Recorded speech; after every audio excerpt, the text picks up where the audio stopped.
India is an economy on the rise. It has experienced a remarkable economic resurgence following the COVID pandemic and commodity price shocks.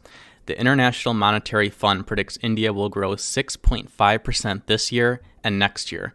India is expected to surpass China this year as the most populous country.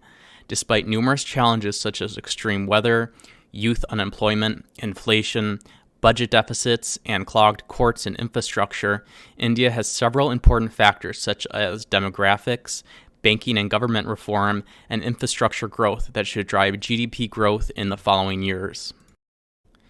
India has a vast, inefficient, and informal cash economy. One of the goals of the Modi government has been to shrink the informal cash economy and digitalize government benefits and services. India has roughly 1 billion mobile phone users. The India Stack and Unified Payment Interface are both digital infrastructure initiatives that have been launched in India to enable digital transactions and improve financial inclusion. However, they are different in terms of scope, objectives, and functionalities. Digitalization of public services, called the India Stack by the Government of India, allows individuals and businesses to interact with government services and even private companies. It is an attempt to bring India's population into the digital age while reducing fraud, corruption, and promoting digital innovation. The India Stack provides a platform for comprehensive digital identity, payment, and data management systems to widen access to financial services and digitalize transactions. It is designed to allow for digital electronic identity, payments, and tax services, as well as online banking. Digitalization will help Indians maintain ID cards, welfare benefits, voting rights, and communication with their homes. The Unified Payments Interface is a cashless system promoted by the government to digitalize payments. It enables the transfer of money between bank accounts using mobile phones and web applications. Digitalization of peer-to-peer payments is an important step towards a cashless system and away from the previous informal cash economy. Digital transactions are more secure and give the government and banks more insight and control into the transactions that are occurring. Infrastructure. India is facing challenges with modernizing its infrastructure for numerous reasons, including the complexity of land acquisition, complex regulatory environment, funding challenges, project management issues, and political and bureaucratic issues.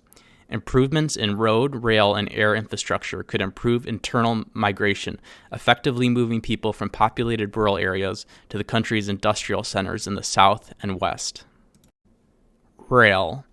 India has one of the largest rail networks in the world at 67,000 kilometers. The network's vast size and complexity make it exceedingly difficult to manage. Issues facing the rail system in India include aging infrastructure, safety concerns, and train and construction delays. The rail system is operated by Indian Railways, which is a state-owned entity that operates both passenger and freight trains. Indian Railways employs over 1.3 million people. Passenger trains are classified as either local trains, express trains, superfast trains, or luxury trains. Passenger rail is the primary mode of long-distance travel for millions of people each day. The freight rail system in India is crucial for transporting a wide range of commodities, including coal, iron ore, petroleum to fuel energy and industry, as well as fertilizer and grain to support the agricultural sector. The freight system must operate while dealing with issues like high transit times, low availability of freight rail cars, and inadequate infrastructure on a daily basis. Indian freight trains must share track capacity with passenger trains. Freight trains travel at 25 to 30 kilometers an hour on average. To address these challenges, the government of India has set up dedicated freight corridors, upgraded existing infrastructure, and improved freight car designs. There is a high-capacity electrified railway being built from north of New Delhi to Mumbai, connecting container ports and allowing double-stacked container freight trains up to 1.5 kilometers long. Highways. The Indian highway system is over 140,000 kilometers long and is composed of national highways, state highways, and district roads. The national highways connect major cities and towns. The state highways and district roads connect smaller towns and villages. Challenges facing the highway system in India include traffic congestion, poor road conditions, and inadequate safety measures, but the government is taking steps to address these issues as it understands the quality and efficiency of the highway system is necessary for economic growth and development. National highways expanded by 45% between 2014 and 2019. Since Prime Minister Narendra Modi took office in 2015, national highways have increased by over 50%. The number of airports has doubled. The number of rural roads have increased by 85%. Electrical capacity has increased 66%, and blackouts have decreased in frequency. The Delhi-Mumbai Expressway project will run 1,350 kilometers. Initially, it will open as eight-lane highway, but there is the possibility to add up to 4 additional lanes. The travel time from Delhi to Mumbai will be reduced from 24 hours to 12 hours. The entire expressway is expected to be open by January 2024. Demographics. India has over 1.3 billion people. Around 50% of the population is less than 25 years old. Approximately 80% of the country is Hindu. India's population is growing at approximately 1% a year, which is a decrease from an approximate 2% annual growth rate in the 1970s. Population growth puts pressure on infrastructure and government services, but labor is an important resource for an industrialized economy, especially in regards to manufacturing. The number of homes with piped water has tripled to 108 million in the last 3 years. Industry in India tends to cluster in the prosperous south and west, but there is more population growth in the poorer northern states. For example, Uttar Pradesh has 17% of India's population, but only 9% of India's industrial jobs. Government and banking reform. Mr. Modi and his government control majorities in parliament in contrast to the coalitions that prevailed in prior decades. Critics have argued that Mr. Modi and his party could become more authoritarian, but regardless, India has enjoyed political stability and a more unified government during these past years. Modi has put an emphasis on improving the business environment in India, which is notoriously burdensome and inefficient. Critics argue that family conglomerates like the Adani Group control too much of the economy and present a threat to economic growth and financial reporting integrity.